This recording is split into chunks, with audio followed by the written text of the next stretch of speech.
الحمد لله رب العالمين وبه نستعين على أمور الدنيا والدين والصلاة والسلام الأتمان الأكملان على سيد المرسلين نبينا محمد وعلى آله وأصحابه أجمعين. أما بعد, tuendelea na kitabu chetu kitukufu cha Tuhfa tukiangalia adabu islamia ambazo kwamba tunajipamba nazo na ni mafunzo matukufu kutoka kwa mtume wetu Muhammad salawatullahi wasalamu alayhi.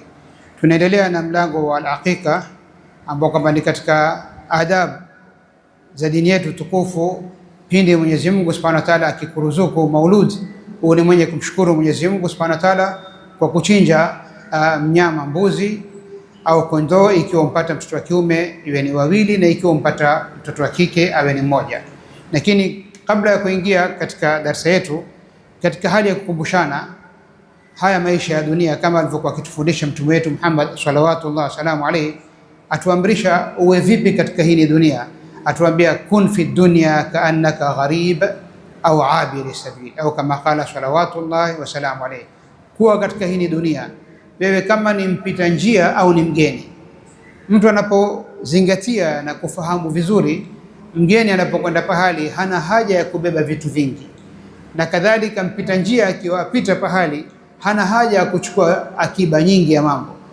Na sisi katika haya maisha yetu ya dunia tuamrishwa tuwe ni kama mgeni au mpita njia. Usiwe ni mtu utaishi katika dunia ndio ghaya, bal dunia ni alwasila ila alghaya, ni njia ya kutufikishia sisi kwa Mwenyezi Mungu Subhanahu wa Ta'ala. Na mtume wetu Muhammad sallam hakuondoka katika dunia hii mpaka ashatufundisha kila kitu cha kutufaa, na ndio ikaja al-yawma akmaltu lakum dinakum wa atmamtu alaykum ni'mati wa raditu lakum al-islam dina.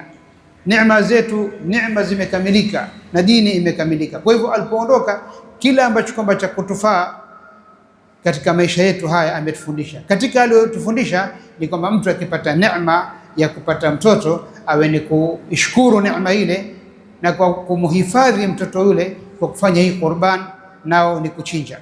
Sasa katika mafunzo tunaambiwa suala, ma hukmu jild dhabihatul aqiqa wa ra'siha. Taban, ukimchinja mbuzi kuna masala ya kile kichwa chake na ngozi yake, kuna masala ya wewe utasema neno gani. Natuambia jawabu, yutasaddaq bihi, kile kichwa na ngozi wewe ambao kwamba unachinja iwe ni sadaka pia unatoa. Usije ukawa wewe wajikaribisha kwa Mwenyezi Mungu kwa kumchinja ule mnyama kisha ile ngozi waiuza au kile kichwa wakiuza, sababu kuna wengine watastafidi na ile ngozi, kuna wengine kile kichwa watakwenda kustafidi nacho, ima kwa supu au kwa hili au kwa lile. Sasa wewe ambao kwamba umemchinja ule mnyama kisha urudi uuze ile ngozi au uuze kile kichwa, Uislamu na mafunzo ya mtume wetu Muhammad sallallahu alaihi wasallam ni kwamba wewe utoe sadaka na ulizingatie jambo hilo kwa ukubwa. Madha yuqalu inda dhabhi al-aqiqa, utasema nini wewe unapomchinja? Kwanza ni muhimu sana tuzingatie darasa iliyopita kwamba yule mwenye kuchinjwa ule mbuzi au kondoo awe hana ila, awe hana amevundika guu mfano, au ni dhaifu au ni mgonjwa. Uzingatie kwamba amekamilika, kama unavyofanya qurban au unavyofanya dhabiha wakati wa udhiya, uzingatie haya vile vile. Kwa hivyo wakati ushachukua kisu kiwe kina makali, na ukiwa una mbuzi wengi kwa mfano unawachinja, yule mwenye kuchinjwa asiwe ataonekana na mwingine, mbuzi mwingine amuone huyu anayechinjwa ili naye aanze kufanya hofu. Ujaribu yule anayechinjwa awe mbali kidogo. Kwa hivyo na wewe unapokuwa tayari ushachukua kisu na kiwe kikali kile kisu, useme bismillah. Kuna watu wengine wanachinja lakini wanachinja kwa sababu ya mashetani, kwa sababu ya mizimu, kwa sababu ya aulia, lakini hapa tufundishwa bismillah. Unamchinja kwa sababu ya Mwenyezi Mungu Subhanahu wa Ta'ala. Allahumma laka, neema zote tulizonazo zatoka kwa Mwenyezi Mungu Subhanahu wa Ta'ala. Wa ilaika hadhihi aqiqa fulan, na huyu mnyama ninayemchinja na kusudia nia yangu kwamba nafanya aqiqa. Mfano mimi ameniruzuku mtoto akiwa ni wa kiume, na chinja wawili. Katika kutia nia nitamtaja nia ya aqiqa ni mwanangu fulani. na ikiwa ni wa kike vile utamtaja jina. Kwa hivyo unamtaja Mwenyezi Mungu Subhanahu wa Ta'ala unapoweka kile kisu, bismillah. Khairi hii, sadaqa hii ninaoifanya ni kwa sababu ya Mwenyezi Mungu peke yake. Allahumma lak wa ilaik, hii neema inarudi kwako wewe, ingawa itanifikia mimi. Nitamlinda mtoto wangu na husda, nitamlinda na hili na lile, na nitakuwa nimefuata maamrisho ya mtume wetu Muhammad sallam, na nitamtaja jina yule mtoto pindi ninapofanya jambo kama lile. Angalia Qur'ani inatuambiaje, wadhkurullaha alayhi, mtaje Mwenyezi Mungu unapokuwa wewe wafanya lile jambo. Kadhalika wakulu mimma dhukira ismullah, na muleni yale ambao kwamba au yule ambaye kwamba ametajwa neno la Mwenyezi Mungu. Leo katika ulimwengu huu sangine ukiingia katika mafactories, kuna watu wengine wameweka mashini za kuchinja ule mnyama, akifika tayari kisu kinamgusa tu anachinjwa. Filhali ni sunna na ni mafunzo matukufu utaje ile Allahu akbar, bismillah, taja Mwenyezi Mungu. Kwa hivyo utakuta ile system inakuwa haipatikani yale mafunzo, na ni muhimu sana kisha umwache ile damu itoke mpaka imalizike, inaambatana na moyo wake na mwili wake. Kwa hivyo ni katika adabu ya Kiislamu, yule mnyama akishakuchinjwa umwache mpaka ile damu yote imekauka, ndio ianze process ya pili ya kumfunga, kisha aanze kutolewa ile ngozi na kichwa na vinginevyo. Kwa hivyo utakuta kwamba katika mafunzo ni umtaje Mwenyezi Mungu Subhanahu wa Ta'ala, na iwe jambo hili waregesha kwa Mwenyezi Mungu hii neema, na unamtaja yule ambaye kwamba umekusudia katika jambo kama hili. Taib, sehemu nyingine inakuja madha yustahabu an yuf'ala bi ra'si as-sabi inda al-aqiqa.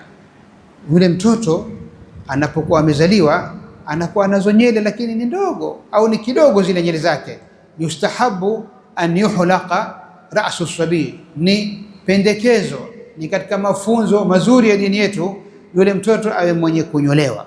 Wa yutasaddaq biwazn sha'rihi fidda, na utatoa sadaka kwa uzito wa zile nywele zake. Watu wengine leo hukisia gramu 2, mfano gramu 3, na fedha si ghali, si kama dhahabu, lakini maadamu ni mafunzo matukufu ya mtume wetu Muhammad sallam, wewe utakisia ni gramu 3, ni gramu 4, gramu bei gani ya fedha, mfano mpesa kadhaa, basi mimi thamani ya hizi nitatoa sadaka.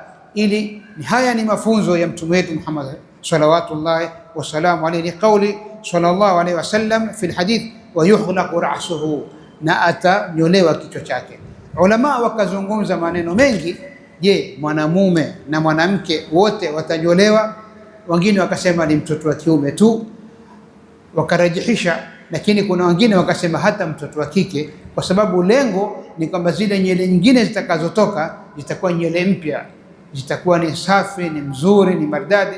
Zile zilizokuwepo zili undergo process ya ule mtoto alipokuwa katika tumbo na rahim ya mamake. Kwa utakuwa wewe umesafisha ile ya kwanza, zile nywele zitatoka nyingine ambazo kwamba zitakuwa hali yake ni mzuri zaidi. Walima rawahu al-Baihaqi an Anas ibn Malik radhiyallahu anhu anna Rasulullah sallallahu alaihi wasallam amara bi ra'si al-Hasan wal Husayn, kwa mtume wetu Muhammad sallallahu alaihi wasallam aliamrisha wajukuu zake walipozaliwa siku ya 7 wanyolewe zile nyele na itolewe sadaka kwa wazani ya fedha. Yani uzito wa zile nyele uzingatie ni gramu 3, 4, lakini zitolewe ziwe ni sadaka katika kumsahilishia yule mtoto. Hal yajuzu halq ba'd ra'si sabi wa tarku ba'd, je, ni unyoe sehemu na uache sehemu? Na hili jambo la kusikitisha.